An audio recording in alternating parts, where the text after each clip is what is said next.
darling. Welcome to the vlog. Today I'm just gonna kind of chit chat and talk and maybe do like a small update on everything.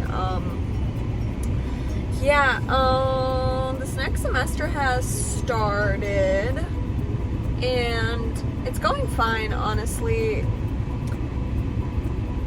I've had to figure out like balance between when I focus on school and when I don't, because last semester, and I was thinking about this all week, and all these different ideas have come to me, and I'm like, oh, I want to talk about this, this, and that. But the main thing is, when I started like procrastinating at the beginning of the semester, it just kept rolling and it wouldn't stop. So what I mean by that is, I would be doing my assignments, right? And like, let's say a posting for one of the classes, like a discussion board, would be due on like Thursday. I wouldn't post it until like Friday or Saturday. And then on Sunday, I'd be like scrambling to do all the responses. Or like if a big assignment was due on Sunday, I would like finish it up Monday. And I got really lucky because the teachers, you know, like I told you, like if you did a really good job, they're not going to penalize you a lot. They have their rules, they have their pointing system. I wouldn't get like 100, but sometimes I would. And I feel like in grad school, it's a little more forgiving than undergrad towards certain things when it's like big projects, because they would rather you have a complete assignment than a rushed one. So kind of take that in, because I'm kind of glad that's how it is, because there's times where I can't sit there, I can't write, I can't think. I'm like writer's block. I have so much stuff I have to do in my life, I can't do it. And then I know that like the next morning, I'm free. I don't have anything to do, and I will have 4 hours straight to finish it up, make it perfect, and turn it in like an A assignment. So I'm glad for that, and I realized that, but I did learn that I can't. I have to like turn in stuff when it's due and do a little bit each day, because I would kind of like, you know, Monday I'd be like, oh, I'm just gonna read over the stuff, and I always do my work, guys. I got all my classes, I got A's in. I have a 4.0, so I still got all A's, but it's the pressure on myself that I put that was kind of like not a good balance. It was like, oh, I don't have to do anything on Monday, I'm good on Tuesday, I'm straight on Wednesday, and then Thursday you're like, okay, like, you know, like I tell you, I listen to the stuff in the car, I'm like looking over what it is, but to actually sit down and start it, I usually like would do it the last minute. That's just not the way to do it. And now I've been actually turning everything in on time, so it's going well.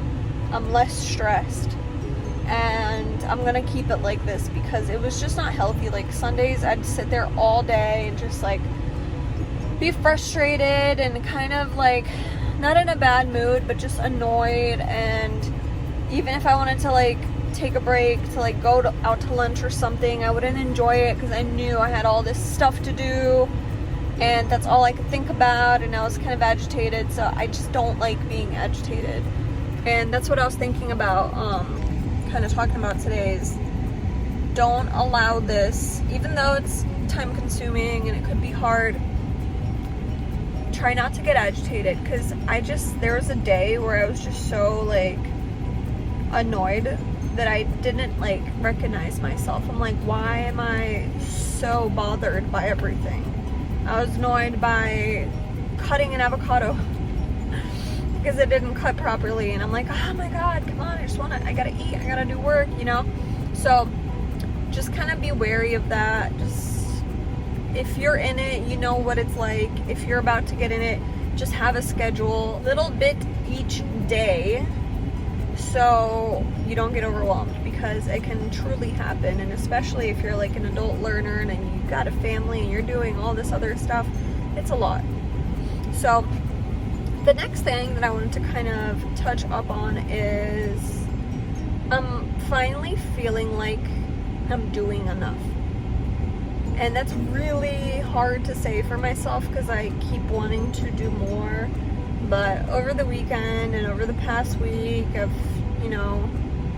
kind of started opening my eyes to the idea of just kind of trusting the process. And I'm not going to say comparing myself to other people, because I don't do that. Everybody has their own life, their purpose, and how their life is supposed to go. But, you see certain people and you're like, oh my God, they were able to do all of this, and it's like a different industry. And I'm like, that's not even what I'm trying to do. And just because they made money from it does not mean that, like, I'm not going to put energy into what I'm doing and I'm going to achieve the goals that I want. So I am doing enough. I'm doing enough.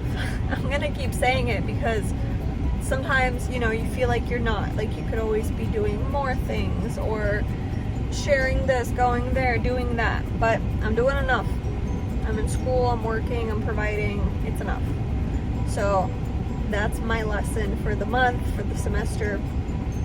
Yeah. So the next thing, what's another thing? The residency in October, I'm not doing it. I've had tickets to go to a concert in October for a while, and I got the tickets and booked everything before they announced the dates for the residency. And the residency would be Friday, Saturday, and Sunday until noon, from 8 to noon. And I would probably make money, honestly, if I sold these tickets, but I need like a day out. We're going to West Palm Beach, which I'm really excited about. I haven't been there in a while, so we'll see. Alright, guys, I'm gonna get on soon and kind of go over the classes that I'm doing right now. It's only been like the first 2 weeks, and we honestly haven't done anything really interesting in the substance abuse class. Honestly, it's a little bit of like a repetition from my undergrad, because I did get that like specialty, like it was like 30 credits in substance abuse. So this class for me is kind of like a review. So yeah, they're talking about, different models of substance abuse and chemical dependency, and how the model works, and, people approach helping people from like the morality standpoint, from the social influence standpoint, from the family DNA, like it's kind of like in your genes that you get addicted to something standpoint. So it's interesting, but I've kind of gone over a lot of that. That's kind of like what I'm best at when it comes to licensed mental health counseling subjects. So it's kind of a nice break, because then, the holidays are coming up, and I live in Florida, and it gets crazy here. We have like 300-400 people a night at my work every night. So I'm getting excited and ready for that.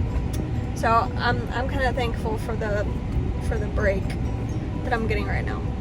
And I'm really impressed with like the diagnostic class, which again, the book is the DSM-5. There will be a revision to it, actually. It's gonna be like, they did the DSM-4 VR or something like that. Revision, RB, I don't know. They're gonna do that, I think, by next May. They're adding or changing some stuff to the DSM-5. They're not gonna make like a DSM-6 yet.